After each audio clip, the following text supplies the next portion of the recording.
Hola, buenas tardes. Estamos aquí en las tertulias del Bar Cristal. Hoy es viernes y hoy tenemos un personaje importantísimo. Barrerito Azul, Barrilete y Barrerito y Barrilete. Unos personajes que son unos cuentos, pero unos cuentos con valores, unos cuentos para que los niños sepan quién es el malo y quién es el bueno, lo que está bien y lo que está mal. Y hoy ha venido el autor de estos libros y nos explicará un poco por qué ha hecho estos libros y si sus nietos los leen, o él se los lee a sus nietos.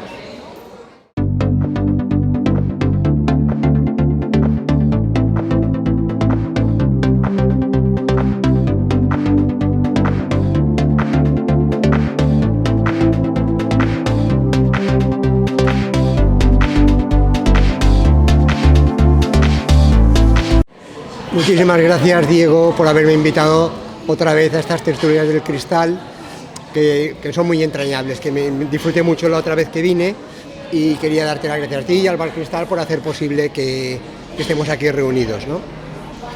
Me dices que hable de los cuentos y lo primero que quiero hacer es decirte qué son para mí, qué son los cuentos. Lo primero, qué son los cuentos, al menos para mí los cuentos, ¿no? Y me voy a remontar hace muchos años, hace casi 2600 años, que es la primera noticia que yo tengo de los cuentos. Y esta es cuando hablamos de las fábulas de Esopo, que creo que prácticamente todos hemos oído hablar, ¿no? Que son esas historias muy breves en las que los protagonistas son animales y que al final hay una moraleja pequeñita, pero hay una moraleja, ¿no? Después pasan los años y la siguiente noticia que tenemos ya nos lleva a los cuentos tradicionales. Los cuentos Blancanieves, Caperucita, El flautista de Hamelín. Y estuve leyendo un libro de Diego Blanco que se llama El Evangelio de los Cuentos, en el que Diego afirma, también se llama Diego, por cierto, afirma que todos los cuentos que conocemos en Europa, los cuentos de Perrao, los cuentos de los hermanos Andersen, los cuentos de Calleja, todos los cuentos tienen un tronco común que nos lleva a la Edad Media. Y en ese momento no eran cuentos, eran historias que servían para enseñar a la gente la religión, porque la gente era inculta, no sabía leer. Bueno, pues con esas historias, bueno, pues a partir de ahí, a partir del final del 18 empezamos a tener las primeras noticias escritas de los cuentos, y si te fijas, los cuentos de Perrao, los cuentos de los hermanos Grimm, son los mismos cuentos, cambian los personajes, alguna historia cambia un poco, pero el fondo es el mismo, ¿no? ¿Y por qué? Porque vienen de las mismas historias. Volvemos a encontrarnos con lo mismo. Los cuentos son narraciones breves que tienen, ya no diré su moraleja, porque en este caso no es moraleja, pero sí sus valores, o sea, las cosas que están bien y las cosas que no están bien. Y las cosas que no están bien pues tienen sus consecuencias, ¿no? Pues esto es lo que me llevó a mí a escribir mis cuentos, ¿no? ¿Por qué? Porque estoy cansado de ver que en las librerías, cuando vas a ver una librería, primero, los libros no tienen letras, o sea, una página enorme con una frasecita pequeña y todo imagen, o ya directamente todo imágenes. Esto es así, ¿no? Pero lo que sí que es que hay muchas veces los protagonistas de los cuentos para niños actuales son protagonistas que son un lobo, que son un vampiro, ¿no? Y aquí estamos liando a los niños, porque el vampiro es ese animal que te chupa la sangre. No puede ser bueno un vampiro. O sea, pintar a Vampi pues es engañar a los niños, ¿no? Entonces esto me parecía interesante recalcarlo, ¿no? Cuando nosotros decimos a los niños que no cojan caramelos a la puerta del colegio, no ponemos excepciones, o sea, nunca cojas caramelos, aunque luego si vienen a casa y hay invitados y un invitado le lleva un caramelo que él no, pues sí que lo cogerá, pero en la puerta del colegio no ponemos excepciones, no hay que coger nunca caramelos. Pues eso es lo mismo, o sea, los buenos son buenos y los malos son malos siempre en los cuentos. Tiene que ser en la educación, porque si no estamos haciendo que los niños se líen y no aprendan lo que es importante, ¿no? también son importantes los cuentos para los abuelos. ¿Y por qué para los abuelos? Porque los abuelos no están para sermonear a los nietos, están para hacer la vida agradable a los nietos, están para mimar a los nietos. Bueno, entonces, ¿cómo podemos educar a los abuelos? ¿Cómo podemos educar a nuestros nietos si no le podemos soltar un sermón, si no los reñimos? Bueno, pues los cuentos son perfectos para eso, porque los cuentos nos ayudan a sacar temas de conversación con nuestros nietos, ¿no? Entonces, eso es muy importante, tener esos temas de conversación con nuestros nietos, ¿no? Yo recuerdo que mis abuelas, mis dos abuelas, cada una me regaló un libro en distintos momentos, aunque más o menos por las mismas fechas, ¿no? Y esos libros los conservo perfectamente y me sirvieron mucho para hablar con ellas y para entretenerme muchísimo, ¿no? El primero fueron las fábulas de Esopo, que era un libro que ya era de mi bisabuelo, que yo lo leía cuando acompañaba a mi abuela a porreras y mi abuela dijo, ¿se te gusta? Sí, pues te lo regalo, ¿no? Entonces, bueno, es una joya que tengo. Y el otro es un libro que para un niño de que yo tenía entonces 10 años, hoy en día diríamos qué barbaridad, ¿no? Es un libro sin imágenes donde todo son letras, ¿no? Pues se titula El maravilloso viaje de Neil Logerson a través de Suecia. Bueno, pues es un libro apasionante que despierta la imaginación, bueno, pues eso es lo que tenían que ser los cuentos. Hoy en día los niños leen muy poquito, entonces, claro, hay que acompañar el texto con imágenes bonitas, Y aquí empieza un poco mi aventura con los cuentos. Yo hace 30 años, mi hijo Vicente iba al Colegio de la Purísima, que como sabéis es un colegio de integración para niños sordomudos, y un día cuando fui a buscarlo, pues me lo encontré pues muy golpeado, o sea, tenía heridas en la cara. Y entonces estaban esperándome su profesora y la directora de infantil del colegio, muy preocupadas porque tal, ¿no? Entonces me contaron la historia. Resulta que en la clase de mi hijo había una niña sordomuda y en el patio los niños de la clase decidieron investigar con la niña, o sea, ¿no? Y la niña pues no podía defenderse a gritos porque no podía y con fuerza pues tampoco porque eran muchos los niños. Entonces mi hijo pasaba por allí, se dio cuenta de lo que estaba pasando y se metió ahí de lleno para ayudar a esta niñita, ¿no? La recibió de por todo. Entonces las profesoras me lo contaban un poco asustadas pensando a ver qué dirá este padre de que no controlamos a los niños. Pues yo estuve muy orgulloso de mi hijo. Y entonces decidí que iba a utilizar esa anécdota cambiando los personajes para que él no se sintiera ni más valorado de lo que toca ni menos, sino para que él se diera cuenta de que las acciones buenas tienen consecuencias, porque los niños se olvidan enseguida de lo que hacen. O sea, a los 3 días ya no se acuerdan, pero el cuento sí que les queda. Entonces, esa noche le conté el primer cuento de Barrerito, y el Barrerito, pues había un corderito que le estaba molestando y alguien le ayudó, ¿no? Bueno, pues ese fue el primer cuento de Barrerito, ¿no? Bueno, Vicente, me ha encantado la explicación esta tuya y de que hayas empezado a hacer cuentos antes de jubilarte. Me siento un poco identificada porque sé que escribes para tus nietos. Me gustaría tener por lo menos un poquito de narrativa o de narración como la que tienes tú para poder explicar cuentos a mi nieta, que tiempo me queda un poquito porque tiene 9 meses. No quiero llegar a esta colección ni mucho menos. Me gustaría escribir, aunque sea un cuento para mí, para mi nieta, para mi familia. Pero también no me gustaría caer en lo de el lobo es malo, el corderito es bueno, o hay que hacer así las cosas para que los niños lleguen a entender qué es lo bueno, qué es lo malo, quién es el príncipe valiente, que el ogro, que siempre tenemos ahí la figura del ogro.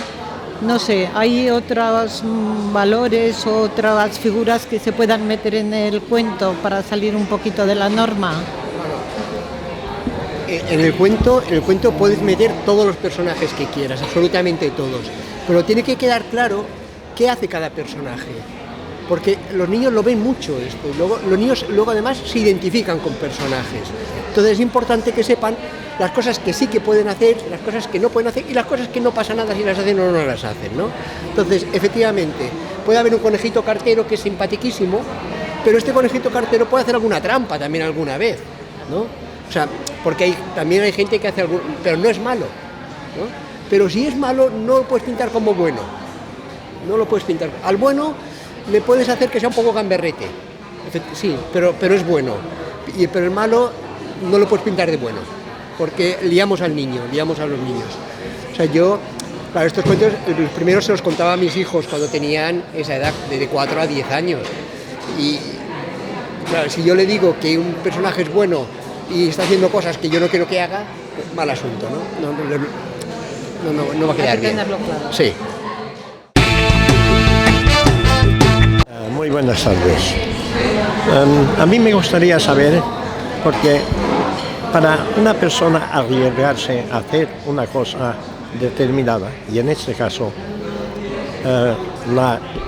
el saber o intentar escribir, narrar historias, todo eso para mí me llama la atención porque parece muy interesante y hay que tener mucho valor para poder empezar sin saber los resultados que va a tener. Mi pregunta es, ¿cómo te atreviste y cuándo empezaste con todo esto? Porque, y también supongo que todos los principios son malos. ¿Cuándo te sentiste valorado en relación a todos estos cuentos que son maravillosos? Bueno, me has hecho una pregunta, bueno, que son muchas preguntas, ¿no? Bueno, lo primero te diré que no ha habido un inicio, que no ha habido una historia de superación, no. Yo escribía mis cuentos y los tengo escritos. Y eso viene a colación porque el otro día estaba hablando con una amiga mía que me decía que ella también cuenta cuentos a sus nietos. Y yo le decía, pues escríbelos, porque dentro de 30 años te acordarás que contabas cuentos, te acordarás a lo mejor de un personaje, pero no te acordarás de los cuentos. O sea, no lo hagas a lo mejor como cosa profesional, no importa que sea profesional, basta que luego tú lo tengas como recuerdo y sus hijos también lo tendrán como recuerdo y será un recuerdo muy bonito, ¿no? ¿Qué pasó? Pasó que después de haber escrito los cuentos, pasaron muchos años y llegó la pandemia, y después de la pandemia yo tengo una hija que es monja de Santa Clara, monja clarisa.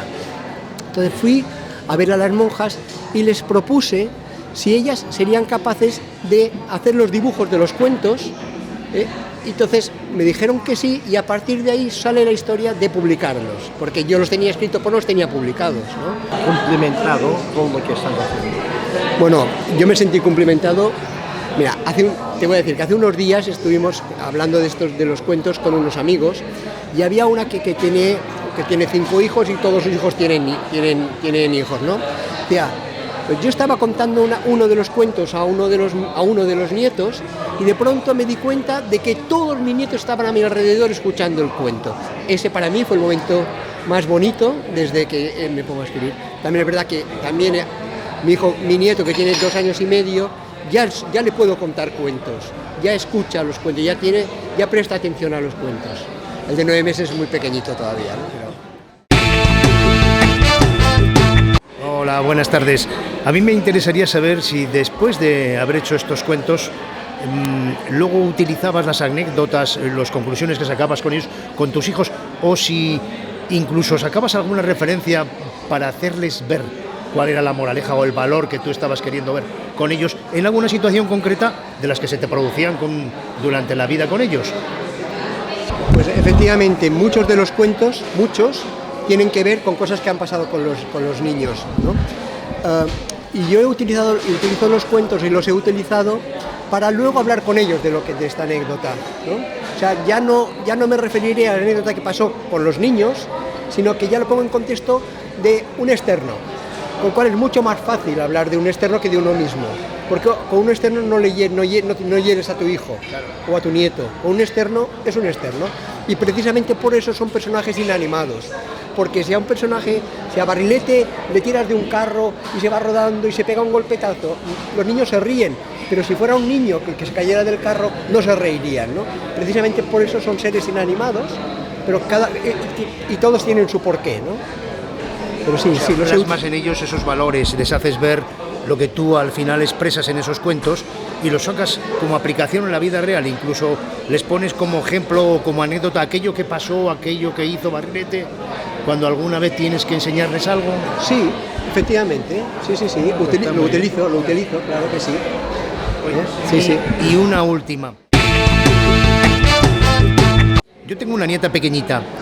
¿Qué has hecho tú, aparte de lo que nos has estado explicando, para que tuvieran tanto interés esos cuentos? ¿Qué puedo hacer yo para que a ella le gusten esos cuentos que tú contabas a tu familia y a tus amigos? ¿Cuántos años tiene tu nieta? Bueno, mi nieta no tiene un año todavía, Vale. pero yo quiero hacer lo que dices tú, que vea esos valores que plasmas en los cuentos, haciéndolo yo, pero quiero que también le guste, que me preste atención y que luego siga como seguían aquellos familiares tuyos, Sí. todos cuando te escuchaban contar el cuento, que se juntaron todos. Sí. ¿Qué tengo que hacer yo?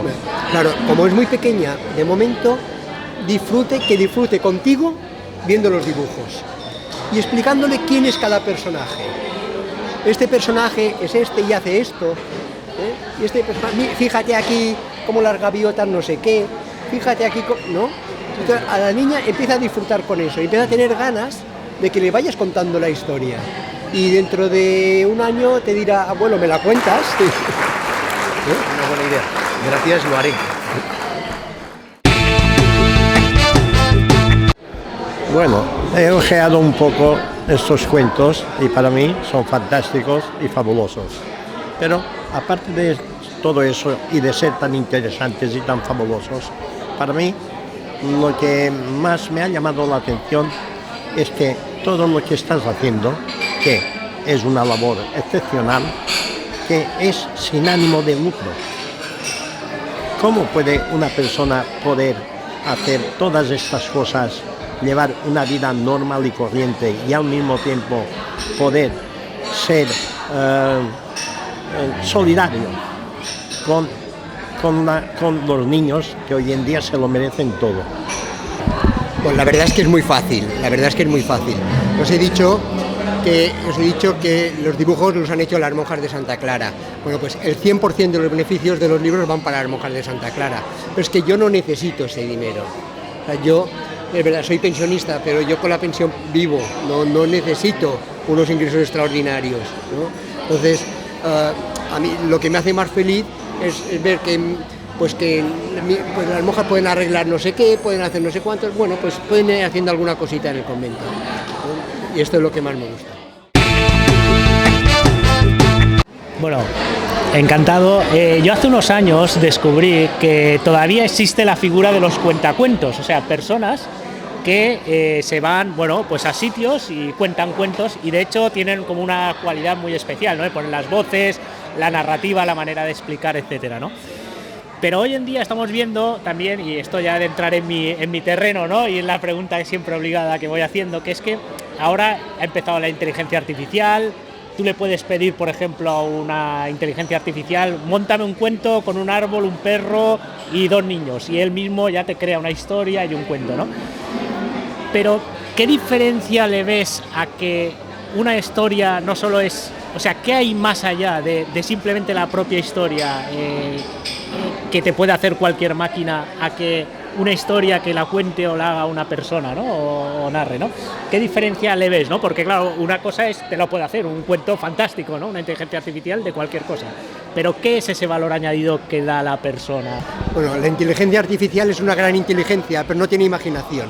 O sea, ella te podrá sacar un cuento a partir de otras cosas que ya tenga metida dentro de sus datos numéricos y no sé cómo funciona muy bien, pero no tendrá esa imaginación. Entonces, claro, la inteligencia artificial ya es capaz de combinar, pero de ahí a darse cuenta de qué cosas son buenas y qué cosas no son buenas, la inteligencia artificial todavía no puede discriminar. No sé si algún día llegará. Pero lo fundamental es que lo que no tiene es imaginación. Entonces, el aprovechar el suceso del día a día, la inteligencia artificial lo tiene muy difícil.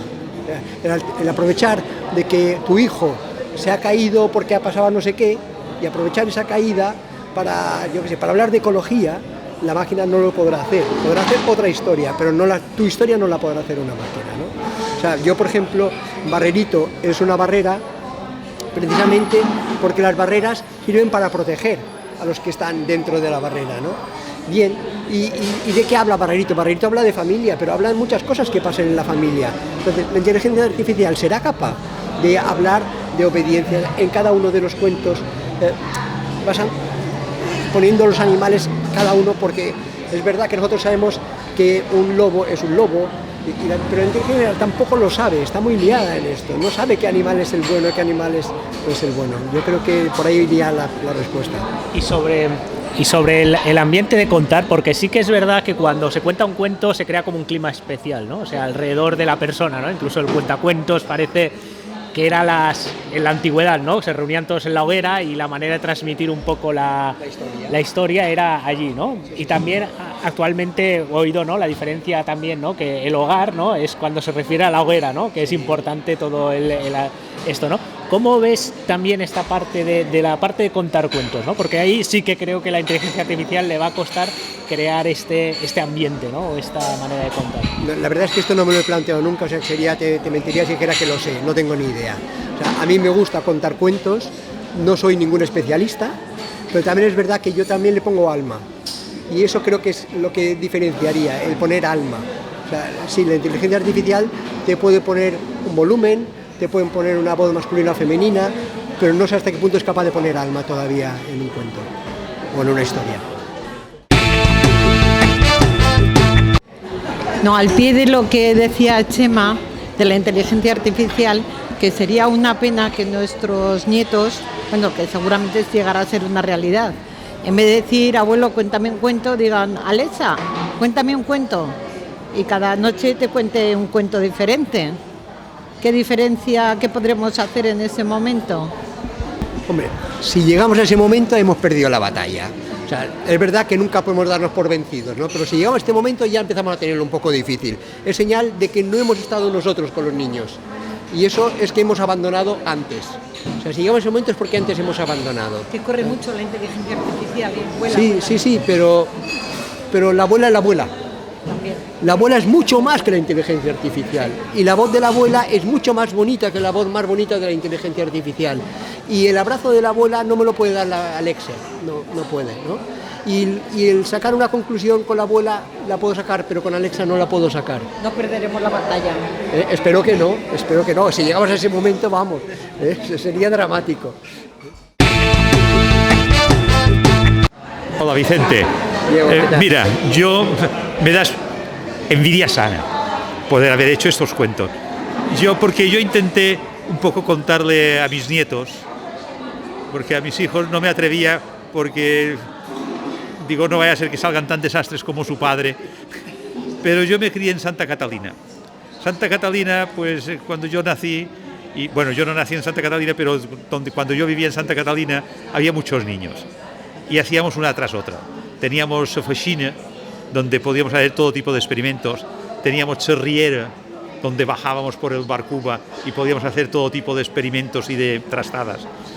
Teníamos los molinos, donde subíamos a descubrir cuevas. Y bueno, hacíamos un montón de cosas.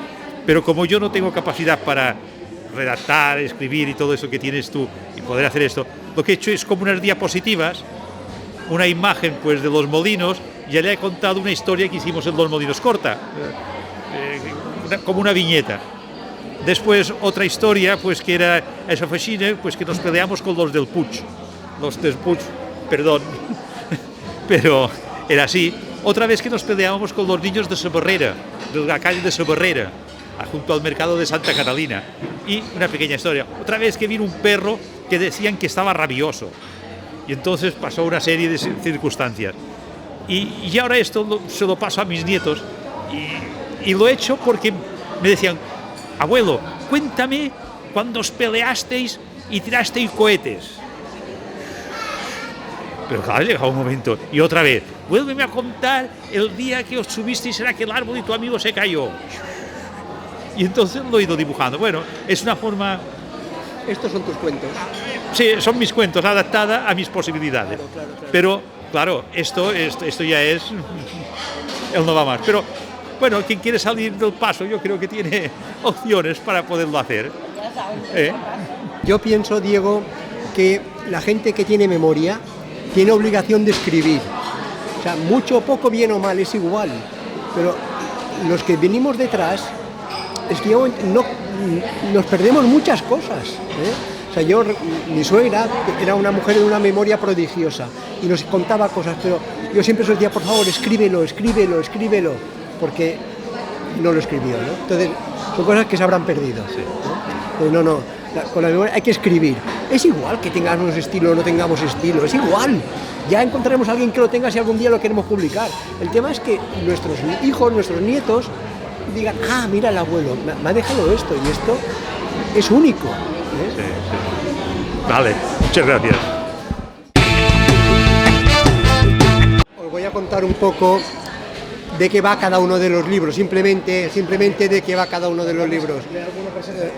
Entonces, este primer libro es el primero que escribí. Este libro habla de familia. Se trata de ya he explicado antes, el protagonista es una pequeña barrera que su misión es proteger a los que hay dentro, ¿no? Bueno, pues aquí es una barrera pero que se siente muy querida en su familia, que hace las cosas normalmente bien, pero que a veces se equivoca, que comete alguna trastada, ¿no? Pues entonces, ¿de qué hablamos aquí? Pues hablamos de obediencia, de sinceridad, de pensar en los demás, de responsabilidad, porque todos los actos tienen sus consecuencias, ¿no? Hablamos de las malas amistades, que también son peligrosas, ¿no? Y también de las tentaciones a veces que tenemos de estar por encima de otros, ¿no? De alguna manera, ¿no? Pues de esto habla este libro en sus 10 cuentos, ¿no? Bueno, el protagonista es una pequeña barrera, es divertido, es una barrera, es divertido, es alegre, es muy simpático, tiene muchísimos amigos, ¿eh? Su mejor amigo es un oso de peluche, ¿eh? Bueno, pues este sería el primer libro, ¿no? Hace más años que está escrito, entonces se nota por las historias que hace más años que está escrito. Sí. El siguiente libro es Barrilete. Barrilete es un pequeño barril que es bajito y gordito, con lo cual algunos se ríen de él. Esto es importante, pero es un barril que está hecho del mejor roble y preparado para contener el mejor de los licores, aunque él no lo sabe. Entonces, su día a día está en conseguir buscar ese licor que le va a llenar, que le tiene que llenar el mejor de los licores, ¿no? En pocas palabras, es un libro que habla de la búsqueda de la felicidad y saber encontrar la felicidad donde realmente está y no donde no está, ¿no? Buscar la felicidad en la trascendencia, en la felicidad incluso cuando tenemos algún problema físico o moral, diferenciar la alegría de la felicidad, diferenciar las emociones de la felicidad, que no es lo mismo la emoción, estoy muy contento que ser feliz, son dos cosas distintas, ¿no? La diferencia entre egoísmo y felicidad, que mucha gente hoy en día se las confunde, ¿no? También habla de las luces que podemos tener en un momento determinado, que nos llevan a ver las cosas desde muy arriba, pero que luego cuando aterrizamos y a la hora de ponerlas en práctica pues son más difíciles, ¿no? Pues de esto habla este segundo libro, Barrilete, ¿no? Que también tiene otro gran amigo, que también es un oso, pero que no es el mismo oso, ¿no? Pero es otro oso. Entonces luego es bonito porque al final se nota, se sabe por qué son osos, son distintos, ¿no? Bueno, pues la primera historia de este barrilito, pues se lo llevan y lo echan ¿no? Entonces cae rodando, pasa por encima de un lobo malo, ¿no? Bien, ¿no? Los dibujos ya veis que son de un naif encantador, ¿no? ¿Cómo nació este nombre de Barrilete? Y por último, este libro, que son los dos. Los protagonistas son los dos protagonistas, Barrilito y Barrilete. Y entonces este libro habla de amistad, porque en el primer libro Barrilito conoce a Barrilete y en el último capítulo, y en el último capítulo Barrilete conoce a Barrilito, o sea, ahí se entrelazan. Y entonces nace aquí el tercer libro. Y este libro habla de amistad, ¿no? Y habla de las dificultades que hay para conseguir una auténtica amistad, porque pues muchas veces tenemos en nuestro orgullo, nuestras envidias. Pues muchas veces tenemos nuestro orgullo, nuestra envidia, nos falta la sinceridad y la lealtad. Bueno, pues todo esto aquí lo voy explicando un poquito en el cuento, ¿no? Pues aquí queda muy bien reflejado esa amistad de los dos protagonistas, ¿no? Entonces, tú me has preguntado el porqué de los nombres. Entonces, Barrerito lo he explicado. Barrerito, el cómo no lo sé, pero se me ocurrió, cuando iba a contar esta historia a mi hijo, se me ocurrió primero que tenía que ser un ser inanimado. ¿Por qué? No lo sé. Pero la verdad es que los niños se han identificado muy bien con estos protagonistas. Entonces pensé, alguien que protege y que tiene su... Él había protegido a una niña, ¿no? Había servido de barrera entre nosotros y la niña. Barrera, ya está, clarísimo, ¿no? Era una barrera. Barrilete, pues cuando escribí Barrilete, cuando se me ocurrió la idea de Barrilete, acababa de nacer mi segundo hijo. Mi segundo hijo solo comía y dormía, y era gordito. Y dije, bueno, si el primero es Barrerito, el segundo que sea Barrilete, y ya está, y le puse ese nombre, ¿no? Y además que me iba muy bien para todas las historias, porque tenía que ser alguien con muy buen fondo, pero que no lo sabía, que tenía que ir buscando ese buen fondo.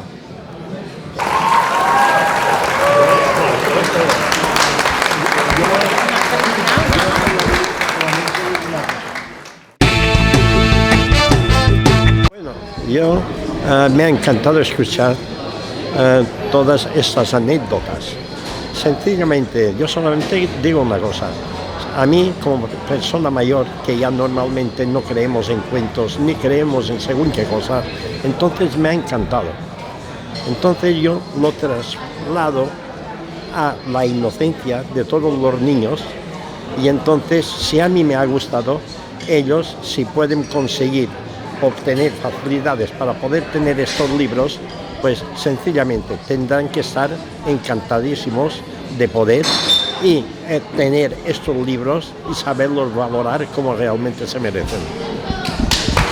Pero ahí tienen que empezar los padres, o los abuelos, ¿no? Y ahí, bueno, permitirme que diga que pasado mañana es el 23 de abril, el Día del Libro, estamos en el Día del Libro, ¿no?